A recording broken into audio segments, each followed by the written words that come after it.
Hello' friends, মই আজি আপোনালোকক ত্ৰিশূলধাৰী মন্দিৰ দেখুৱাম আৰু এই ত্ৰিশূলধাৰী মন্দিৰ ক'ত আছে, কেনেকৈ প্ৰতিষ্ঠিত হ'ল তাৰ বিষয়ে মই আপোনালোকক সুন্দৰকৈ ক'ম। শুনিবলৈ বৰ শুৱলা, শুনকচোন। এই ত্ৰিশূলধাৰী মন্দিৰ আমাৰ অসমৰে নগাঁও জিলাৰ কলিয়াবৰৰ শিলঘাটত অৱস্থিত। কলিয়াবৰৰ পৰা প্ৰায় 10 কিলোমিটাৰ দূৰত্ব হয়। এই মন্দিৰৰ ইতিহাস আমি জানিবলৈ পোৱা মতে কি হৈছিলে, শিলঘাট ত্ৰিশূলধাৰী মন্দিৰ এটা ডাঙৰ শিল পাহাৰৰ ওপৰত আছে আৰু তাৰ বিষয়ে মই কৈছোঁ। এই শিল কি হ'ল, ইয়াত মানে শিল ভাঙিবৰ কাৰণে, এই শিলটো ভাঙিবৰ কাৰণে প্ৰথম দিনা বম ফুটাইছিল। এটা বম ফুটাইছিলে, নুফুটিলে, বমটোৱে নুফুটিলে। মানে দ্বিতীয় দিনা 10টা বম লৈ আনিছিলে, 10টা বম এটাও নুফুটিলে।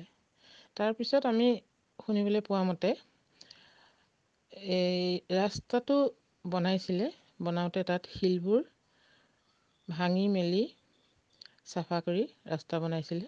মানে পাহাৰ আছিলেতো, পাহাৰৰ ওপৰতহে। তেতিয়া এই শিলটো যেতিয়া ভাঙিবলৈ গৈছিলে, কেতিয়াও ভাঙিব নোৱাৰিলে। তাৰপিছত সেইদিনা ৰাতি যি মানে সেই কাৰ্যবিলাক কৰাইছিলে, তেখেতক সপোনত দেখুৱালে যে ইয়াতেই শিৱ বাবা আছে।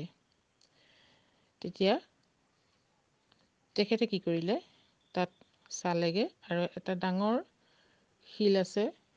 শিলৰ ভিতৰত চাৰিওফালে চালে, একো নেদেখিলে। তেওঁ যেতিয়া সপোনত কৈছিলে ইয়াতে আছোঁ, ভিতৰলৈ সোমাই গ'ল। এটা গুহাৰ নিচিনা, শিলটোৰ ভিতৰলৈ সোমাই গ'লে বহুত ভয় লগা, গুহাৰ নিচিনা। এতিয়াও গ'লে আপোনালোকে দেখিব, বৰ সুন্দৰ। আৰু ভিতৰলৈ সোমাই, তললৈ সোমাই যাব লাগে।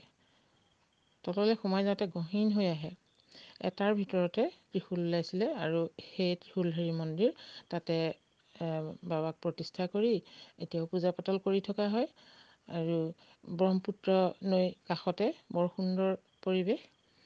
চাওকচোন, মই দেখুৱাই আছোঁ আপোনালোকক, সুন্দৰ লাগে। আপোনালোকে চাবলৈ আহক।